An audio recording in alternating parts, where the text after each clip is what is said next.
नमस्कार, आज की समीक्षा में आपका स्वागत है और मैं हूं पीसी सिंह।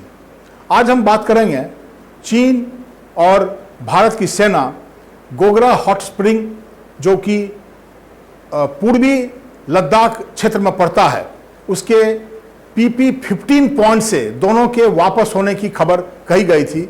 और ये ऐसा कहा गया था उस खबर में, जो भारत और चीन का जो ज्वाइंट कम्युनिके आया था उसके तहत कि आज 12 सितंबर तक यहाँ से दोनों की सेना जो लाइन ऑफ एक्चुअल कंट्रोल है, जहाँ पर दोनों आमने सामने खड़ी थी, वहाँ से वो वापस आ जाएगी। ये बड़ी खबर थी। ये शांति के दिशा में भारत और चीन के बीच जो शांति की बात होती है उसमें एक बहुत ही ये अच्छी खबर सामने आई थी।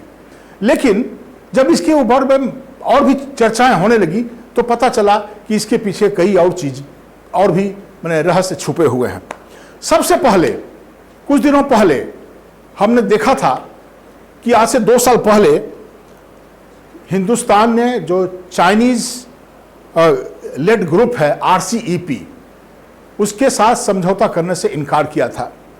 और फिर अभी 2 दिन पहले जो चीन के गुटबंदी के खिलाफ जो अमेरिका ने, खास करके जो प्रेसिडेंट बाइडेन ने जो एक ग्रुप बनाया है जिसको कि IPF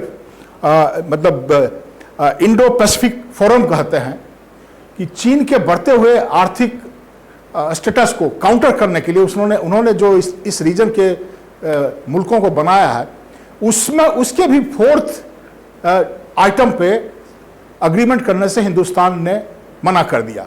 तो कहीं न कहीं लगा कि क्या ये कहीं जो अमेरिका और चीन के बीच की जो टसल है, हिंदुस्तान कहीं उसका शिकार तो नहीं हो रहा है।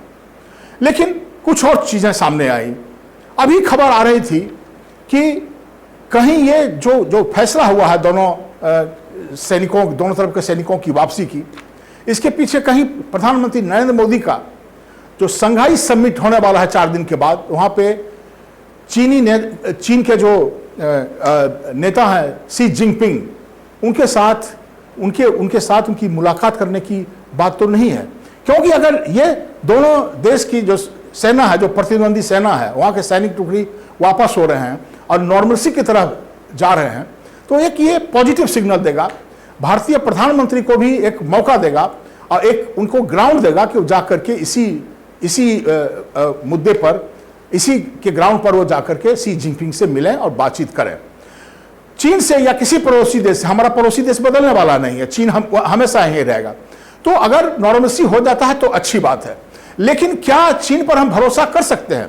इस बात पे जब खबर आई तो जो हिंदुस्तान के जाने माने एक्सपर्ट है प्रोफेसर ब्रह्मा चलानी, जो इस फील्ड के बहुत बड़े एक्सपर्ट माने जाते हैं और सेंटर फॉर पॉलिसी रिसर्च में मौजूद हैं, उनका कहना था कि इस तरह की बात हमेशा होती आ रही है। कई बार शी जिनपिंग से प्रधानमंत्री नरेंद्र मोदी कई बार मिल चुके हैं, लेकिन जब वो यहीं थे उसी समय जो वहाँ की सेना थी घुस गई थी हमारी सीमा भूटान के अंदर।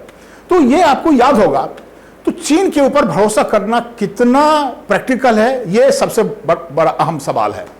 और चीन का जो ब्रह्मचलानी ने अपना और भी कई लेखों में उन्होंने लिखा है कि उसकी आदत है 1979 में जब वो वियतनाम में उसने हमला किया था और उसके बाद उसको कड़ा मुकाबला का सामना करना पड़ा था, उसके बाद से चीन ने अपने स्ट्रेटजी में बदलाव कर लिया है।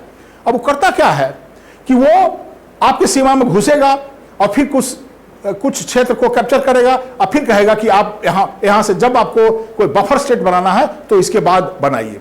तो हिंदुस्तान कई बार इस पे कंप्रोमाइज कर चुका है। इस बात की ओर इशारा करते हुए ब्रह्मचलानी ने कहा था कि ये जो फैसला हुआ है, जो समझौता हुआ, दोनों देशों की जो सेना वापस हो रही है, ये कोई बहुत परमानेंट फीचर नहीं लगता है और फिर चीन वो अपनी ही हरकत पे वापस आ जाएगा। इसी तरह से बहुत ही सीनियर एक डिप्लोमेट रहे हैं पार्थसारथी, उनका भी कुछ इसी तरह का मिलता जुलता आकलन है। तो अब देखना यह है आने वाले समय में कि चीन अपने फैसले पर, अपने कमिटमेंट पर कायम रहता है कि नहीं। इन्हीं चंद बातों के साथ आज की बात को मैं यहीं समाप्त करता हूं और फिर जब अगली बार आपसे मिलेंगे तो फिर हम और किसी इस तरह के कुछ चुनिंदा अच्छे मुद्दे पर आपसे बातचीत करेंगे। धन्यवाद।